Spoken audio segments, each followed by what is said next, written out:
వేడి వేడి అన్నంలో ఒక్క స్పూన్ టమాటా పచ్చడి, ఒక స్పూన్ నెయ్యి వేసుకొని తినండి. ఈ టమాటా పచ్చడి ముందు చికెన్, మటన్ కూడా అంత టేస్టీగా ఉండవు.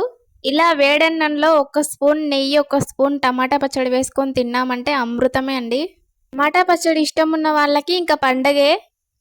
అంత బాగుంటుంది ఈ పచ్చడి. ఈ సమ్మర్లో తప్పకుండా ట్రై చేయండి. Hi friends, welcome back to my channel. అందరు ఎలా ఉన్నారు?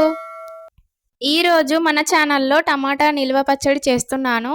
టమాటా నిల్వ పచ్చడి చేసుకోవడానికి ముందుగా ఎర్రగా ఫ్రెష్గా ఉన్న టమాటాలని తీసుకొని వాటర్లో క్లీన్ చేసుకొని కర్చిప్తో కానీ ఏదైనా క్లాత్తో తుడుచుకొని ఒక్కొక్కటిగా పక్కన పెట్టుకోవాలి. ఇలా నేను వీడియోలో చూపిస్తున్న విధంగా టమాటాలన్నీ వాష్ చేసి పక్కన పెట్టుకోవాలి. టమాటాలన్నీ వాష్ చేసి తుడుచుకొని పక్కన పెట్టిన తర్వాత ఒక్కొక్కటిగా కట్ చేసుకోవాలి. టమాటాని 4 ముక్కలుగా కానీ 6 ముక్కలుగా కానీ కట్ చేయాలి. సన్నగా కట్ చేయకూడదు పచ్చడి కోసం. టమాటాలని వీడియోలో చూపిస్తున్న విధంగా కట్ చేసుకోవాలి. ఈ టమాటా నిల్వ పచ్చడిని చిన్న పిల్లలైనా పెద్దవాళ్ళైనా ఈజీగా చేసేసుకోవచ్చు. టేస్ట్ చాలా బాగుంటుంది. టమాటా ముక్కలన్నీ కట్ చేసుకొని ఒక బౌల్లో వేసుకున్న తర్వాత అందులో చింతపండు, పసుపు వేసుకోవాలి. చింతపండు, పసుపు వేసి బాగా కలిపి స్టవ్ మీద ఉడికించుకోవాలి. కాసేపు ఉడికిన తర్వాత వాటర్ పైకి వచ్చిన తర్వాత సాల్ట్ వేసుకోవాలి. సాల్ట్ టమాటా ముక్కలకి బాగా పట్టే విధంగా కలిపేసుకొని మూత పెట్టి ఉడికించుకోవాలి.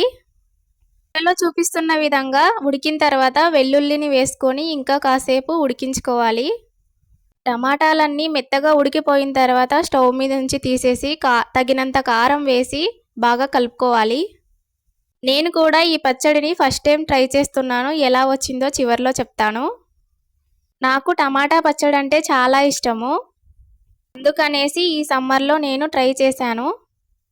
మామిడికాయ పచ్చడి కంటే ఈ టమాటా పచ్చడి పుల్ల పుల్లగా కారం కారంగా చాలా బాగుంటుంది. మనకి హెల్త్ బాగాలేనప్పుడు కూడా బాగుంటుంది ఈ పచ్చడి తింటే. ఇంకా ప్రాసెస్లోకి వచ్చేస్తే టమాటాలను కారంతో కలిపిన తర్వాత మిక్సీ పట్టుకోవాలి. సాల్ట్ సరిపోయిందో లేదో చెక్ చేసుకొని మిక్సీ పట్టండి. మిక్సీ పట్టిన టమాటా మిశ్రమాన్నంతా తాలింపు వేసుకోవాలి. ఇక్కడ మనం నిల్వ పచ్చడి చేస్తున్నాం కాబట్టి ఆయిల్ ఎక్కువగానే వేయాలి. కరివేపాకు వేయకండి. కరివేపాకు వాటర్లో క్లీన్ చేసి వేస్తాం కాబట్టి అది కొంచెం నిల్వ ఉంటుందో లేదని డౌట్తో నేను కరివేపాకు అయితే వేయలేదు. పోపు దినుసులు వేసి తాలింపు పెట్టాను. మనం ముందుగా రెడీ చేసుకున్న టమాటా మిశ్రమాన్నంతా తాలింపులో వేసి బాగా మిక్స్ చేసుకోవాలి. ఆయిల్లో టమాటా పచ్చడి అంతా కలిసే విధంగా కలుపుకోవాలి. ఇంకా అంతే, మన టమాటా పచ్చడి రెడీ అయిపోతుంది. టేస్టీగా హెల్దీగా ఇంట్లోనే రెడీ చేసుకోవచ్చు. టమాటా పచ్చడి పుల్ల పుల్లగా కారం కారంగా చాలా బాగుంది. ఈ పచ్చడి ఒక డబ్బాలో వేసి పెట్టుకుంటే సంవత్సరం అంతా నిలువ ఉంటుంది. ఈ టమాటా పచ్చడిని తప్పకుండా ట్రై చేయండి. Thank you for watching.